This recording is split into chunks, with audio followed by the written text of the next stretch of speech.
after about April, May, June, four and a half months of me avoiding a processed server and her avoiding a processed server, we finally got her at a Panera Bread in Antioch, California. So shouts out to Panera. And here's the thing, it's all luck in the end. It's all luck. Because when you know a process server is trying to serve you and she knows, in the end, I always tell myself, how's this gonna play out? And it just ended up being lucky. And because I hired a process server out here in California and she wasn't doing her job. So I had to get this process server in Ohio, and me and her flew from Cincinnati out here to California. So we get off the plane, we go to my old neighborhood, and we just got lucky. We saw my ex pulling out of a grocery store parking lot, and I told the processor, oh, that's her. So we start falling on the highway, and the processor was like, you gotta get in the back seat. She might see you in the rearview mirror. So now I'm in the back seat riding, and we following her, and then she goes, you gotta get the fuck down. She might see you. So now I'm just laying flat. I don't know where the hell we at. And then we finally, all of a sudden we stop, and the lady just looked back. She was like, it's go time. I was like, what the fuck, go time? I'm just trying to give her some papers. This ain't no Jason Bourne shit. So here's how we got lucky. She goes to Panera, and she goes through the drive-thru. So she got stuck. She had a couple cars in front of her, a couple behind her. But here's the thing, you still gotta get her to roll down the window. If she don't roll down the window, she ain't served. That's why I brought this chick from Ohio with me. She knew what she was doing. So she can't go in front of the car or behind the car because she could see her in the rearview mirror. And thank God my ex was riding in a Tahoe. So she's riding up kind of high, Tahoe that I paid for in full. Just want to throw that out there. So then somehow this process server, she got right next to the driver's side door, and she was just beneath the rear view mirror. So the whole time my ex was in the drive-thru Panera, she didn't know a girl was right next to the truck. So every time she would pull up, she would just walk with the car.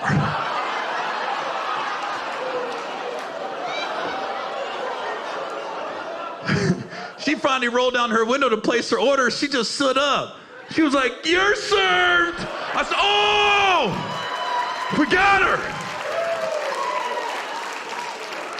She was so mad. Ooh, she was so mad. Because I remember it was about an hour later, I got a text, you dusty white devil. I was like, dang, why I gotta be dusty? White devil's enough, but dusty? So, you know, me being a comedian, I'm sarcastic. I text her back. I said, the whole time we was married, I kept telling you got to eat too much. Now look what it got you served. She was mad. She hit me with like 3,000 black middle fingers. It just kept going on my phone. I was like, God, she's still going. She finally stopped. I hit her with the one shoulder shrug.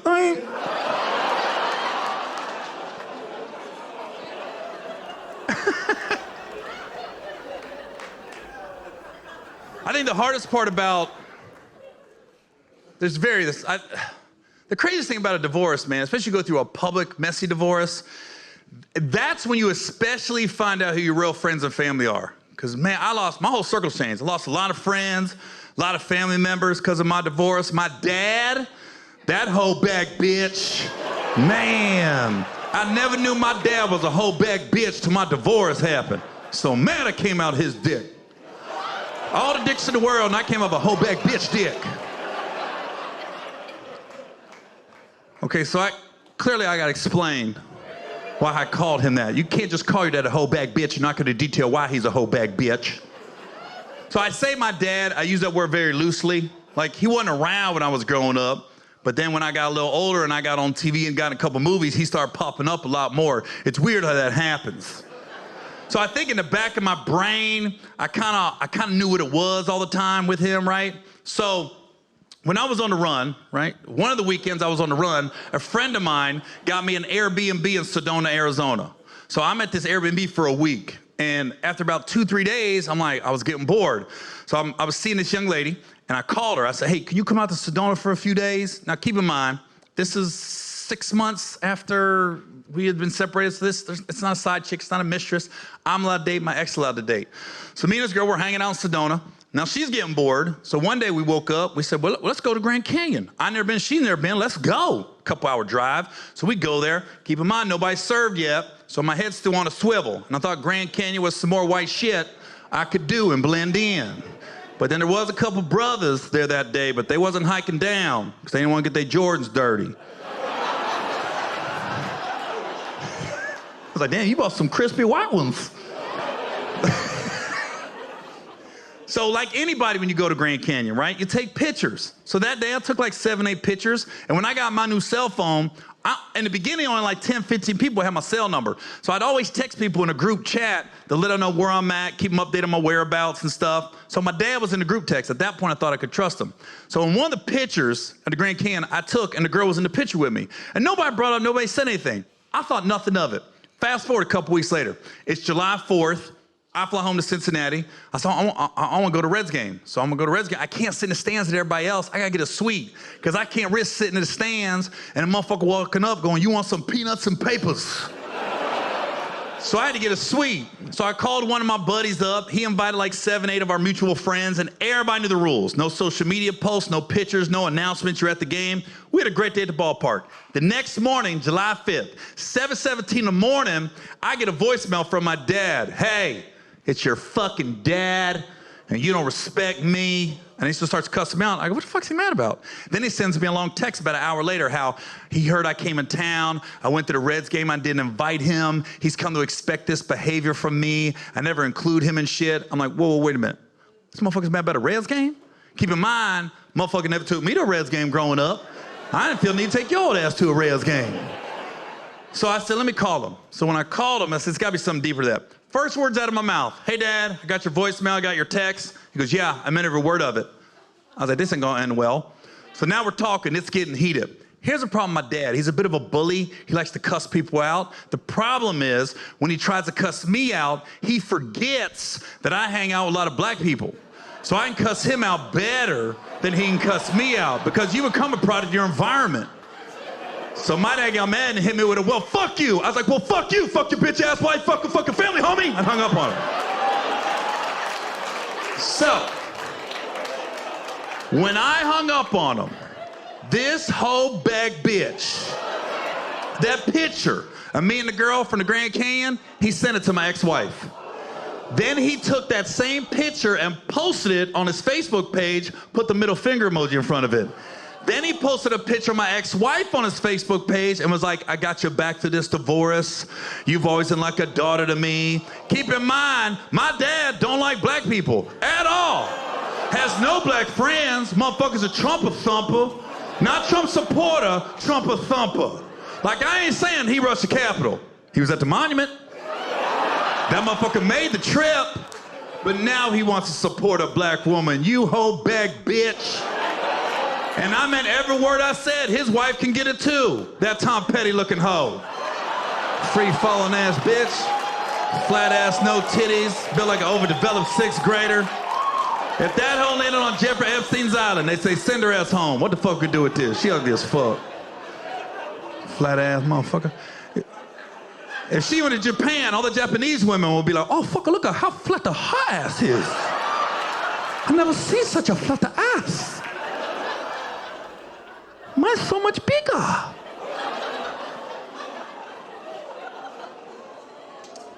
Well, thanks for letting me vent.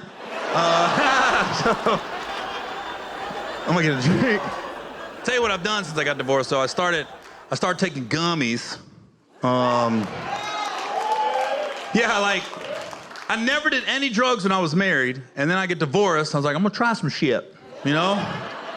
Here's the thing about gummies though, like, nobody ever just finds a gummy and starts taking it.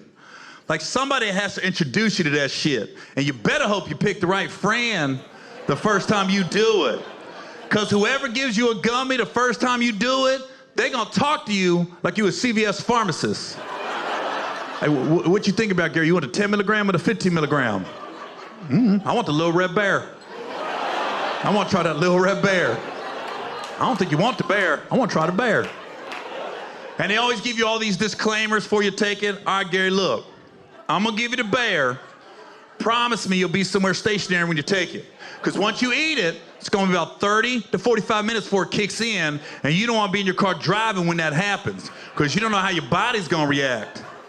That right there should tell you don't do it. You don't know how your body's gonna react? Because I remember first time I ever took a gummy, I went to my boy's house. He had a little packet on the kitchen counter. I go over, I grab the packet. We get in his car. We head to a restaurant. On the way to the restaurant, I ate the bear. We sit out at the restaurant. We order our food. We're talking. At that point, I looked at my watch, 30 minutes. Nothing. 35. Nothing. 40. Nothing. I looked at my buddy. I said, hey, I think you gave me a drug-free bear. So my dumbass took another one.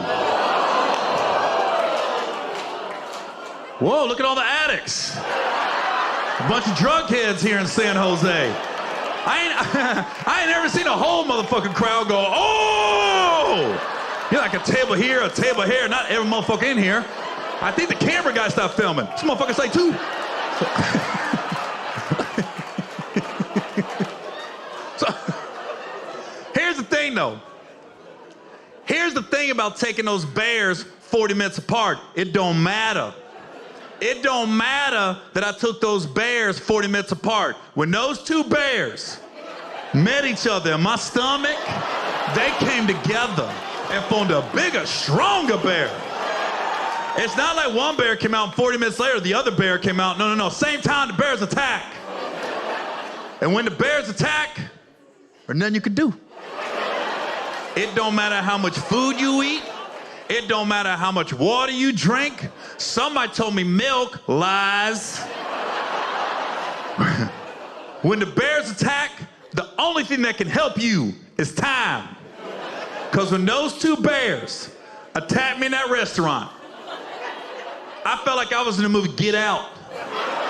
I was just stuck.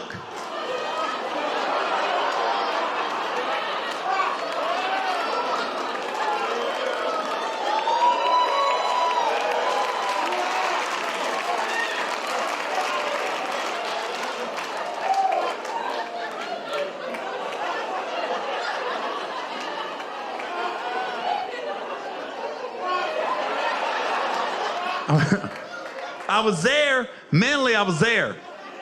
I just couldn't talk. But I was happy. Those two bears made me happy. Because I remember I was sitting in a restaurant and I was having a full conversation with myself in my brain. I was like, this is crazy. I can't talk. What chance?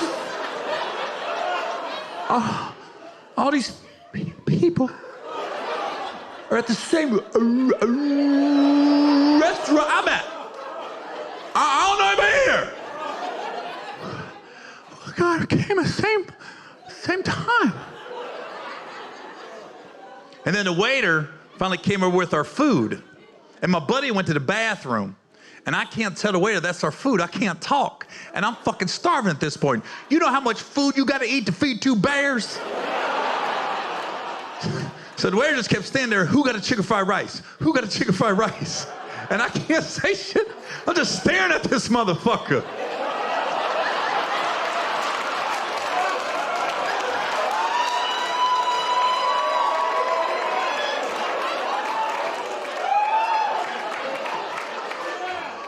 He's about to leave. I said, I can't let this motherfucker leave. So I had to focus. And I had to override the bears. But when the bears allowed me to speak, they made me stereotype my food. Because the waiter was like, look, one last time, who got a chicken fried rice? I said, I got that motherfucking chicken fried rice. And that's all I said for the next 30 minutes. That's my motherfucking chicken fried rice. My buddy finally came back to the table. He started fucking with me. Gary, how's your food? This some good ass motherfucking chicken fried rice. And I know that food was good. I know it was good. Because I never brought it to my mouth. I went to the table to get it.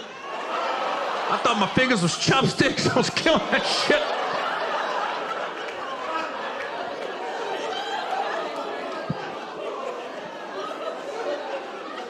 I tell you what. Looking back on that day, I'm glad I took those gummies. I'm glad I've continued to take gummies. Because I feel like it's helped me act a little bit, you know? Because, you know, Here's the thing. Since it's been established, everybody in here has done it. Isn't it crazy, like when you take a gummy, you think of some of the simplest shit. And you'd be like, why haven't I thought of this before? Better yet, why hadn't anybody else ever thought of this? But I would never risk taking a gummy before I came on stage, because I can't risk getting stuck again. I'm just staring at you motherfuckers. You motherfuckers are staring at me. You get mad, I ain't telling no jokes. Everybody stands up to leave, and the Bears are like, Gary, look at that, you're getting a standing ovation. They love you. Look at that Bay Area love. I ain't even say shit.